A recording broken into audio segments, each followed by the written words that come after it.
The resonance readings crossed the threshold at 8:41 in the morning. Not dramatically. Not with an alarm. With a number on a screen that climbed past a line Simone Carter had drawn in pencil on her monitoring log at 7:52, which was the moment she had decided exactly where the threshold was and what would happen when the number reached it. She had been watching it climb for 49 minutes. The Hartwell Bridge Marathon had started at 7:45. 47,000 runners. The city of Memphis's largest single-day public event, 18 years running, 12,000 volunteers. A live broadcast going to 3 local television stations and a streaming platform that was pulling, according to the pre-race press release, an estimated 400,000 viewers. The mayor had fired the starting gun. The Bridge Authority's director had stood beside him at the starting line in a blue fleece with the marathon's logo embroidered on the chest and smiled for the photographs. The photographs had been taken at 7:42. At 7:52, standing alone at the structural monitoring station at the south anchorage of the Hartwell Bridge, Simone Carter had opened her father's notebook to page 63, read what he had written there in blue ink in 2011, done the calculation herself with the live data on her screen, and drawn a pencil line on her monitoring log. At 8:41, the number on the screen passed the line. The main span's resonance frequency was at 0.83 Hz. The pedestrian synchronization loading was building in the cable stay anchorage zone.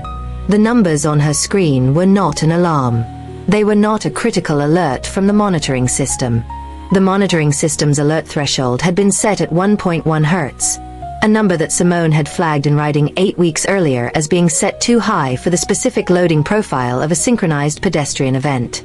The flag had been reviewed by Raymond Holt and returned with a note saying the threshold had been validated by the bridge's design engineers at the time of the 2019 reconstruction and was not subject to field modification by junior analysts.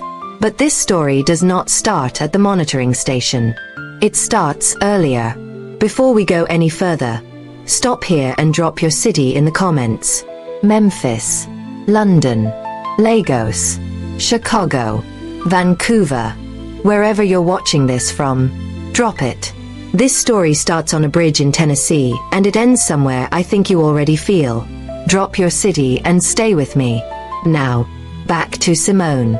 Leonard Carter had been a bridge inspector for the Tennessee Department of Transportation for 26 years. He had not been a structural engineer in the credentialed sense. He had a vocational qualification in civil works inspection, a National Highway Institute certification in bridge inspection, and 26 years of climbing under, over, and through steel structures in every weather condition Tennessee could produce. He had inspected 214 bridges in his career. He had written reports on 41 of them that resulted in maintenance actions or load restrictions. 3 of those actions had prevented failures that subsequent analysis confirmed would have occurred without intervention. None of the 3 had received public attention because failures that do not happen do not generate news. He had documented everything. That was the thing about Leonard Carter. Not the inspections themselves. Those went into TOTS records through the formal reporting chain, but the adjacent knowledge. The things he observed that fell outside the formal inspection criteria but felt wrong in the way that things feel wrong to a person who has been inside enough structures to develop a physical vocabulary for what healthy steel sounds like, what a cable under correct tension looks like, what a deck feels like underfoot when the load distribution is correct. He wrote these observations in a series of hardcover notebooks. Not formally. For himself, in the specific way of someone who needs to think on paper. The notebook labeled Hartwell Bridge/Reconstruction 2018 to 2019 was the thickest. Leonard had followed the Hartwell reconstruction closely because the original bridge, which he had inspected for 11 years, had specific characteristics he understood precisely, and the new design had changed several of them in ways he wanted to track. He had attended the public information meetings. He had obtained the design drawings under a public records request and annotated them in red and blue ink in the margins. He had visited the site 6 times during construction. He had written 41 pages of observations, calculations, and questions. Not for any official purpose, because no official channel had asked him, but because he believed that knowledge you had not written down was knowledge at risk of being lost.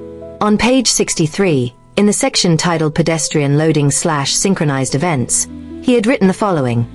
Standard pedestrian bridge load calculations treat crowd loading as random. They are not random when pedestrians are moving at the same pace.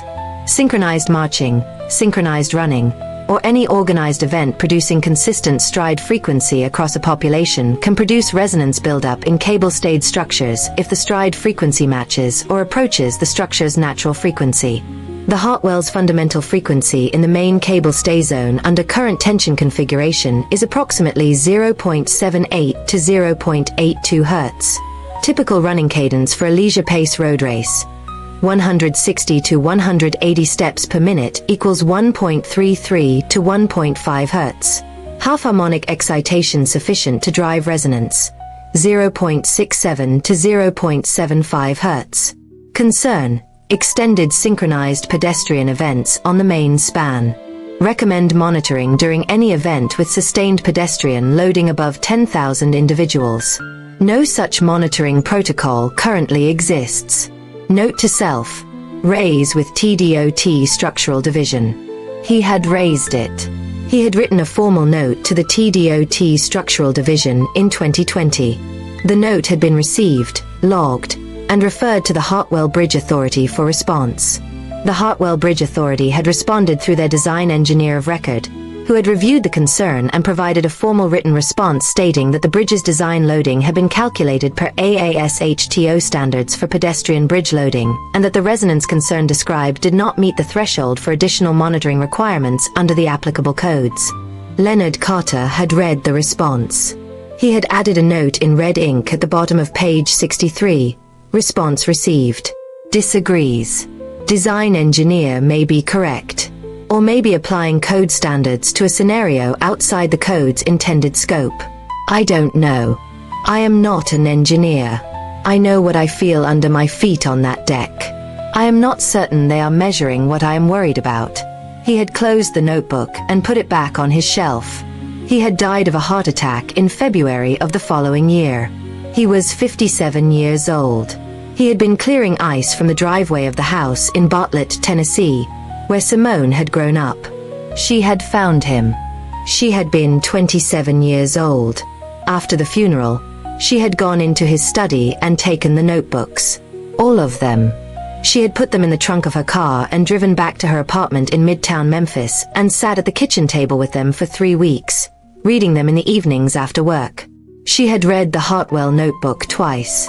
She had read page 63 4 times. She had been a junior structural analyst at the Hartwell Bridge Authority for 7 months at that point. She had joined them straight out of her master's degree. The Hartwell Bridge was her primary assignment. She had written a formal memo to Raymond Holt 8 weeks before the marathon, setting out the resonance concern in full. Her father's calculation, her own updated version using the current cable tension data from the monitoring system, and a specific recommendation for a pedestrian synchronization monitoring protocol to be active during the marathon event. She had included 6 pages of supporting analysis. Holt had returned it with a note: analysis reviewed. Design loading validated per 2019 reconstruction specifications. Monitoring threshold set per engineering record. No action required. Good work bringing it forward. Good work bringing it forward. As if a concern formally submitted with 6 pages of analysis was a piece of homework being handed back. She had kept the memo. She had kept his note.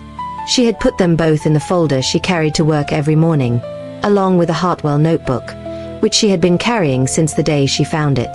Raymond Holt had been the Hartwell Bridge Authority's director for 23 years. He was 61. He had overseen 2 significant maintenance cycles, 1 major deck replacement, and the 2018 to 2019 full suspension cable reconstruction, the largest single infrastructure project in Memphis in a generation. His name was on the Bridge Authority's website under leadership.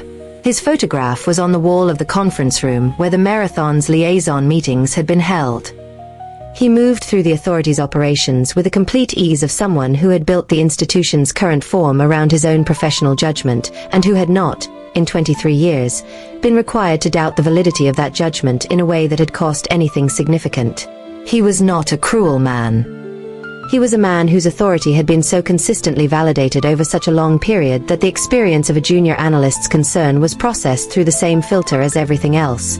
Through 23 years of institutional confidence that had been earned in good faith and had hardened, as such confidence does, into something more rigid than its origins warranted.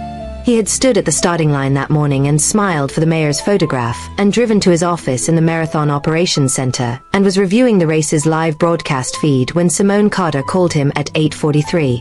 "Mr. Holt, the main span resonance reading is at 0.83. It's been climbing since 8:15. We're at 11% above my calculated threshold." His voice came back measured and practiced.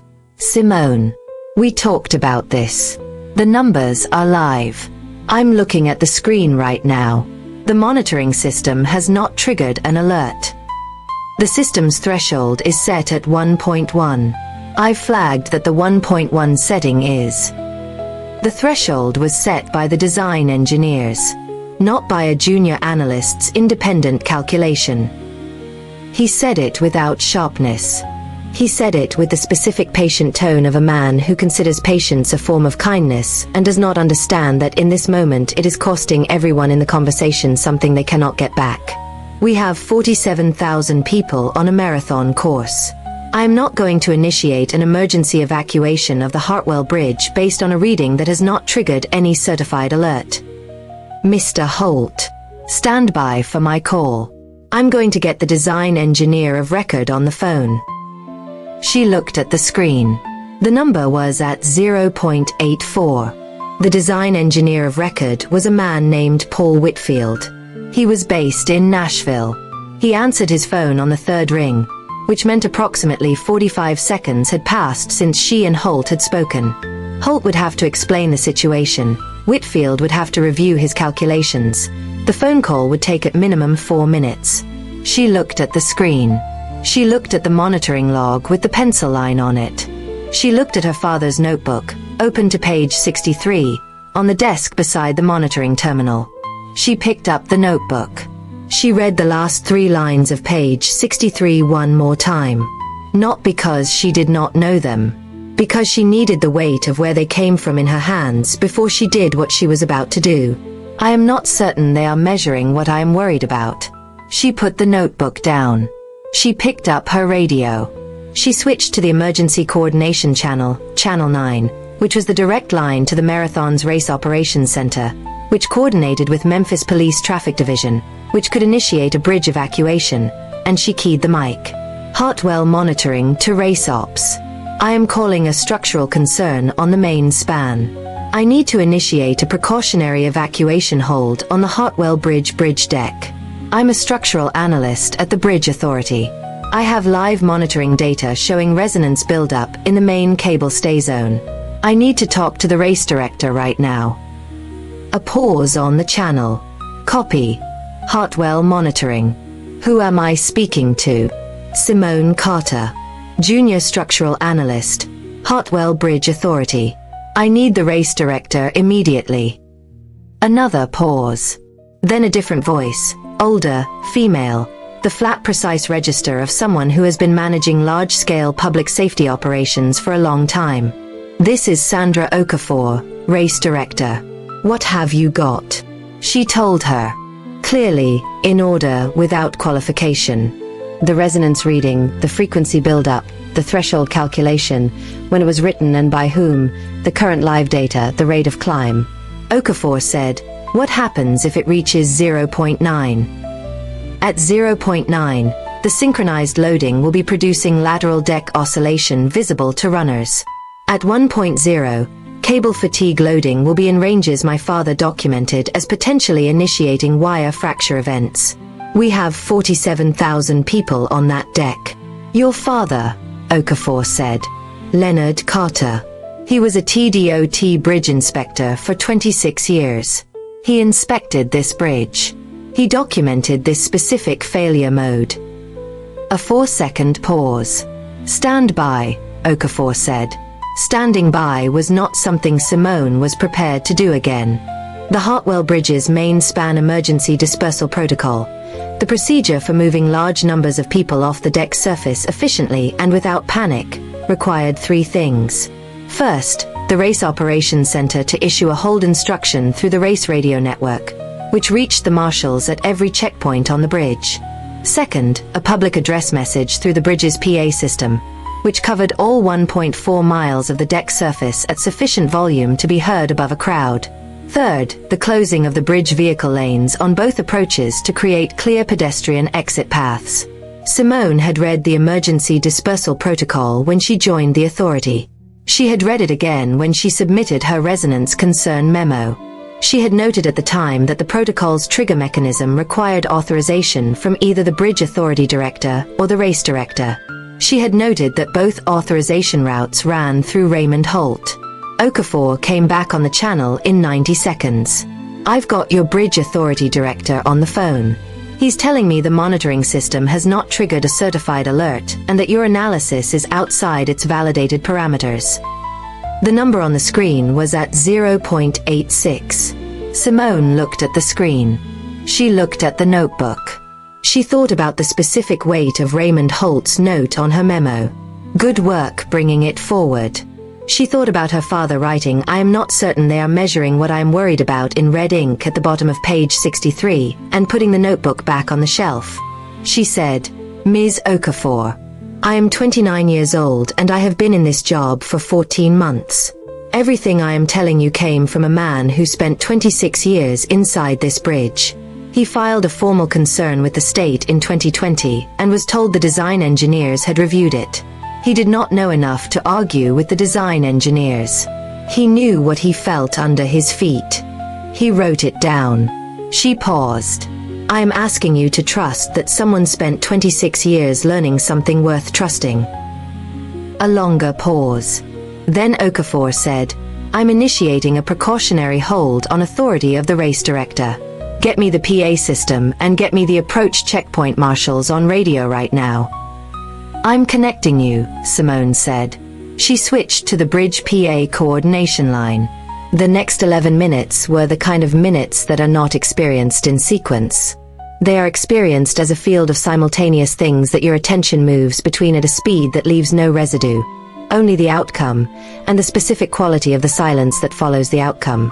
The PA announcement went out at 8:47. A calm female voice, the Race Operations Center's PA operator, a woman who had been doing this role for 6 years and who delivered the message with the specific neutral warmth that crowd safety professionals develop across years of practice. "Attention all runners on the Hartwell Bridge. This is the Race Operations Center. We are implementing a temporary precautionary hold on the bridge deck. Please follow marshal instructions to the nearest designated exit. This is a precautionary measure. Please proceed calmly to the nearest designated exit." The message repeated. 47,000 people on a bridge. The mathematics of that number are not abstract to anyone who has ever stood at the monitoring station and looked at the camera feeds showing the main span at peak crowd density. They moved. Not in panic, precautionary hold. The words had been chosen precisely. They moved the way crowds move when the instruction is calm and the exits are visible and the marshals are positioned correctly and the vehicle lanes have been cleared. They moved toward the approach ends of the bridge in the specific human flow of a large number of people who have received a clear instruction and are following it. The resonance reading peaked at 0.87 at 8:48, 30 seconds into the evacuation hold. Then it began to descend. At 8:53, the main span deck was below a quarter capacity loading. The resonance reading was at 0.61. At 9:03, the deck was clear. Simone sat at the monitoring station and watched the number descend to 0.41, which was the bridge's baseline resonance under light vehicular load. She sat with both hands on the desk and looked at the screen and let the number settle and did not move for a while. Raymond Holt walked into the monitoring station at 9:11.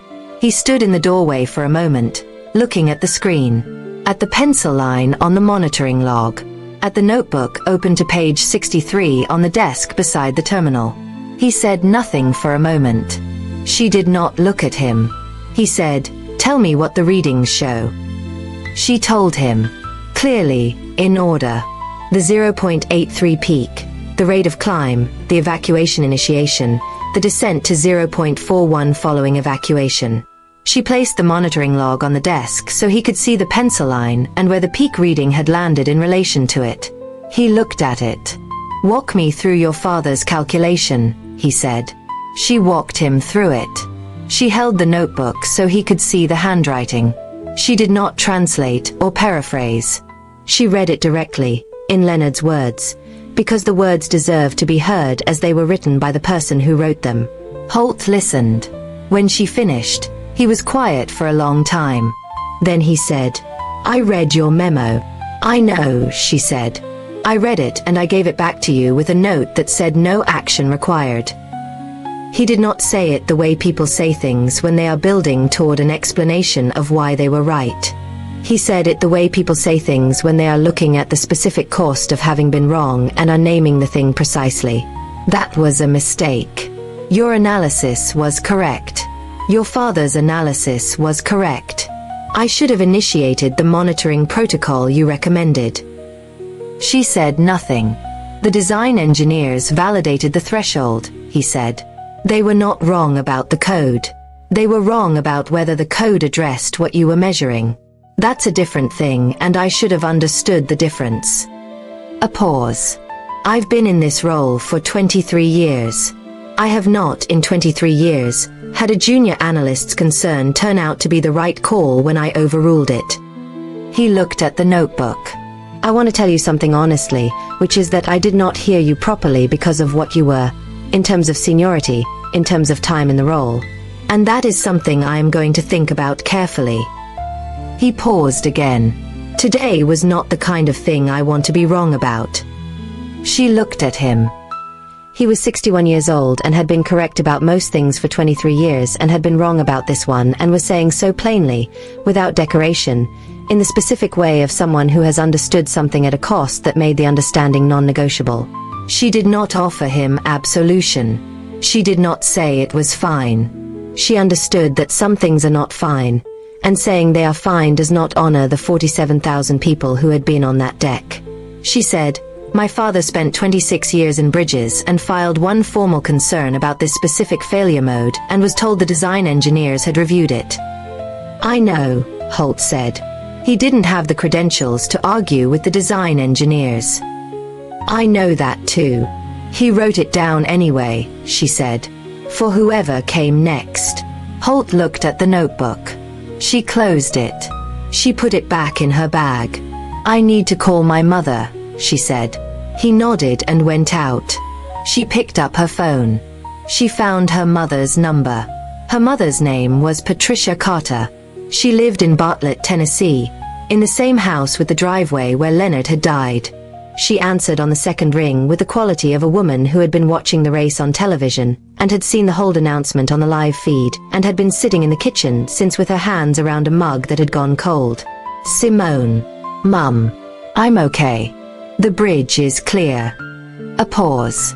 The kind of pause that holds a life inside it. "What happened?" Patricia said. "Dad's notebook. Page 63. She held her phone against her ear and looked out the monitoring station window at the Hartwell Bridge. The main span visible, the deck clear now, the cable stays catching the Sunday morning light. His calculation was right. The resonance was building exactly the way he described. Silence on the line. "I used his numbers, Mum. I used his calculation, and I called the race director, and they evacuated 47,000 people before the reading crossed his threshold." Patricia was quiet for a long time. "Baby," she said. "He knew this bridge. I know he did. He worried about it. He told me once, maybe 2 years before he died. He said he'd written it down because he couldn't get anyone to listen, and he wanted it to be somewhere." Simone looked at the bridge. The cable stays. The main span in the Sunday light. "It was somewhere," she said. The formal investigation began 48 hours after the marathon. The Tennessee Department of Transportation's Office of Safety and Oversight initiated a full review of the resonance monitoring protocol for the Hartwell Bridge and all comparable cable-stayed structures in the state network with scheduled high-density pedestrian events. The review's first technical finding, issued 3 weeks after the marathon, confirmed that the synchronized pedestrian loading scenario during the marathon had produced resonance buildup consistent with the failure profile documented in Leonard Carter's 2020 formal concern. The finding noted that the concern had been received, reviewed, and dismissed without a field monitoring protocol being established. The finding also noted that a junior structural analyst had identified the risk through independent analysis, filed a formal memo 8 weeks before the event, been overruled, and initiated the precautionary evacuation on the day through the race director's authorization after being denied action by the bridge authority director. The finding named her Simone Carter, junior structural analyst, Hartwell Bridge Authority. The formal record. Raymond Holt voluntarily submitted a written statement to the review acknowledging that his decision not to act on Simone's memo had been in error and that the review's finding was accurate. His statement was 3 paragraphs. It did not seek to explain the error in terms that reduced it. It named what happened and what it meant. The review produced 2 specific recommendations. The first was a new pedestrian synchronization monitoring protocol for all cable-stayed structures in the state network. The second was a recommendation that STOT's formal inspection report system be modified to flag concerns from field inspection personnel that had been reviewed and dismissed, so that subsequent analysts working on the same structures could access the concern's history. The modification was implemented in January. Every formal concern logged in Leonard Carter's inspection career that had been reviewed and dismissed was retroactively flagged in the system. 41 structures. 3 of the 41 had subsequent concerns filed by other analysts in the years since Leonard's original reports. All 3 were placed on expedited review. Simone was asked to serve on the working group developing the pedestrian loading protocol. She served for 8 months. The protocol was published in the following spring. It was built around the calculation on page 63. In the protocol's technical reference appendix, a footnote acknowledged the source. L. Carter, Field Inspection Notes, Hartwell Bridge, 2011 to 2019. His name was in it. She had not asked for the acknowledgement. She had not known it was going to be there until the final draft came back. She had sat at her desk and read the footnote twice and then closed the document and gone to the window for a while. She called her mother that evening. She told her about the footnote. Patricia listened. When Simone finished, Patricia was quiet. He would have been embarrassed, she said. I know, Simone said. He never wanted a fuss. I know. He just wanted someone to check the bridge. Simone looked at her notebook. Her own notebook, the one she had started after her father died, the one she wrote her field observations in the same format he had used, in the same blue ink. She had 61 pages so far. Someone did, she said. 3 months after the marathon, on a Sunday morning in October, Simone drove to the Hartwell Bridge. She parked at the South Anchorage and walked out onto the pedestrian path. The bridge was open. Light traffic. A few cyclists. The Mississippi below in the specific gray-silver of a Tennessee October morning. She stopped at the point on the main span where the cable stay anchorage zone began. The zone her father had written about on page 63. She put her hands on the railing and looked at the cable stays rising above her. The bridge was still. She reached into her jacket pocket and took out the photograph. Not a laminated one, a regular photograph, printed the previous week. The 2 of them on the Hartwell Bridge, 2016. She had found it in a box of his things. He was in his TDOT inspection vest, hard hat in his hands, 1 boot on the deck rail. She was 22, in a university sweatshirt, standing beside him with her hand shading her eyes from the sun. Both of them looking at the cable stays above them, not at the camera. Whoever had taken the photograph had caught them mid-conversation, both looking up at the same point in the sky. She looked at the photograph. She looked up at the cable stays. He had stood in this exact place. He had looked at these exact cables. He had felt something under his feet that he did not know how to name in engineering language, and he had gone home and written it down for whoever came next. She put the photograph back in her pocket. She stood at the railing for a while longer. The bridge held the weight of a Sunday morning. Quiet, steady, the cables carrying whatever was asked of them in the steady way of structures that are doing exactly what they are designed to do. She put both hands flat on the railing and felt it. The specific quality of a structure under correct load. The way a bridge feels when everything is right. She took out her notebook. She turned to the next blank page. She wrote the date. She wrote, Hartwell Bridge main span. October. Standing in the cable stay zone. Everything is holding. She paused. Then she wrote, he felt this. He wrote it down. I found it. That's how it works. She closed the notebook. She walked back to the car. She drove home. She made coffee.